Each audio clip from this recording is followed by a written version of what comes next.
Hi friends, అందరికీ నమస్తే. ఈరోజు మనం పకోడీ పులుసు ఎలా చేద్దాం చూద్దాం రండి. కావలసిన పదార్థాలు: టమాటో, పచ్చిమిర్చి, ఆనియన్స్, చింతపండు పులుసు, పకోడీ. మనకు టైం వేస్ట్ కాకుండా టమాటా, ఉల్లిపాయని మిక్సీ పెడదాం. స్టవ్ వెలిగించానండి. స్టవ్ వెలిగించిన తర్వాత కొంచెం ఆయిల్ పోస్తున్నాను. ఆయిల్ పోసిన తర్వాత ఆవాలు, తర్వాత మిర్చి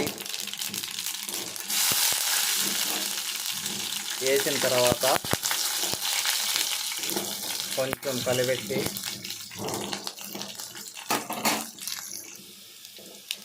కలిపెట్టిన తర్వాత మనం మిక్సీ చేసుకున్న టమాటా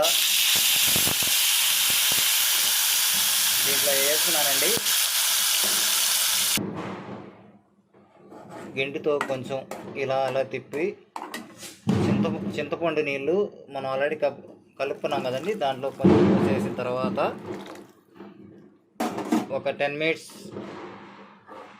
ఉంచి దించేద్దామండి. చాలా తొందరగా అయిపోతుంది, చాలా ఫాస్ట్ కూడా అయిపోతుంది.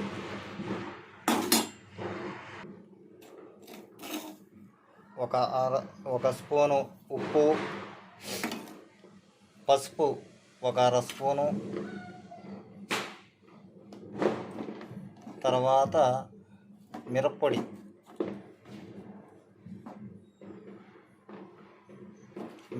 ఒక 2 స్పూన్లు వేసుకుందామండి. వేసుకున్న తర్వాత గెంటితో కొంచెం కళ్ళు పెడతాము. చూడండి ఎంత చిక్కగా వచ్చేసిందో. ఒక 5 minutesలో అయిపోతుందండి. అయిపోగానే వడల పులుసు రెడీ.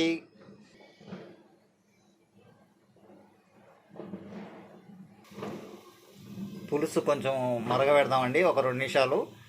పకోడీ పులుసు కాబట్టి కొంచెం పులుసు బాగా కొంచెం చిక్కబడేదాకా మరగబెడదామండి.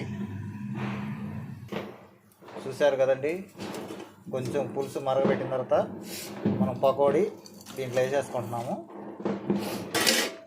పకోడీ వేసుకున్న తర్వాత కొంచెం కలిపెట్టి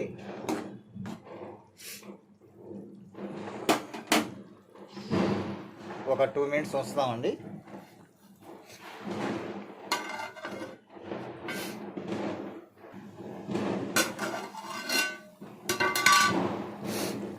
పకోడీ కర్రీ రెడీ. పకోడీ పులుసు చూడండి ఎంత చిక్కగా వచ్చింది. చాలా తొందరగా అయిపోతుందండి పకోడీ పులుసు. మనం స్టార్ట్ చేసిన 10 నిమిషాల్లోనే పకోడీ పులుసు రెడీ అండి. పకోడీ పులుసు మనకు రెడీ అయిపోయిందండి. చాలా టేస్ట్గా వచ్చింది. కేవలం 10 నిమిషాల్లోనే పకోడీ కర్రీ రెడీ అయిపోయిందండి.